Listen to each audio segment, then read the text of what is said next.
Guys, welcome back to the short vlog of my child life.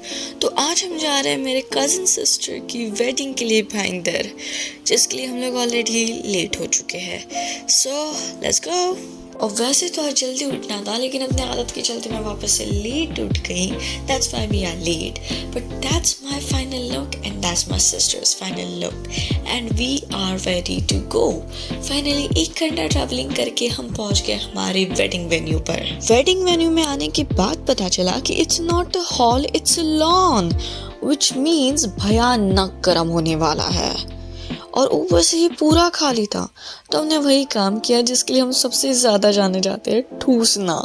मैंने पी चाय and we later learn that कि दुल्हन तो हमारे साथ ही आई है। इसका मतलब ये है कि ये शादी बहुत भयानक वाली लेट है। और मौके पे चौका तब लगा जब हमें पता चला कि पंडित ही गायब है। मतलब शादी में पंडित ही नहीं है, तो पंडित को भी अभी अरेंज करवाना है इन लोगों को। इसलिए हम तो ऐसे ही समझ गए कि हमारी हालत तो आज खराब होने ही वाली है। लेकिन सबसे ज्यादा हालत तब खराब हुई जब 1 बजने आया और दूल्हे का कोई अता पता ही नहीं था। Know literally. और हमें बहुत ज्यादा भूख लग रही थी बिकॉज हम लोग सुबह से यहाँ पर थे। तो इन लोगों ने 1 बजे स्टार्टर शुरू की, जिसके ऊपर लोग टूट के बरस रहे थे बिकॉज सबको भूख लगी थी। और फिर मैंने मॉम को भी बुला लिया स्टार्टर्स खाने के लिए।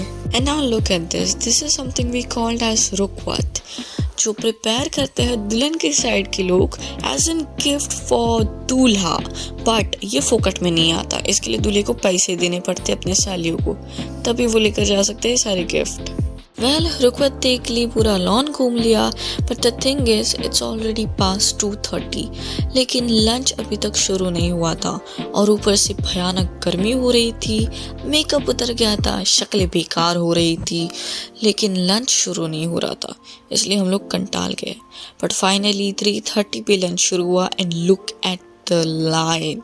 मतलब देख रहे हो कितनी ज़्यादा लाइन है। बट नो वरीज, हमने हमारे 3 जासूस पहले से ही भेज रखे थे खाना लाने के लिए। वेल, जैसे कि तुम लोग देख सकते हो कि हमारे जासूसों ने काफ़ी उम्दा काम किया है, लेकिन मुझसे ज़्यादा खाना खाया नहीं गया। खाना खाने के बाद हमने देखा विधि अभी भी चालू थे, तो हमने हमारी होशियारी दिखाते हुए सारे प्रेजेंट्स दुल्हन की सिस्टर के पास दिए और हम लोग वहाँ से कट लिए। और देखो, वैसे तो मैं पूरे रास्ते सो रही थी, लेकिन हाँ, फिर भी मैं काफ़ी थक चुकी हूँ, तो मुझे लगता है तुम्हें अभी कटना चाहिए यहाँ से। तो चलो कट लो, अभी के अभी। चलो निकलो यहाँ से, फूट लो यहाँ से, समझ रहे हो। चलो बाय बाय, आज के लिए इतना ही।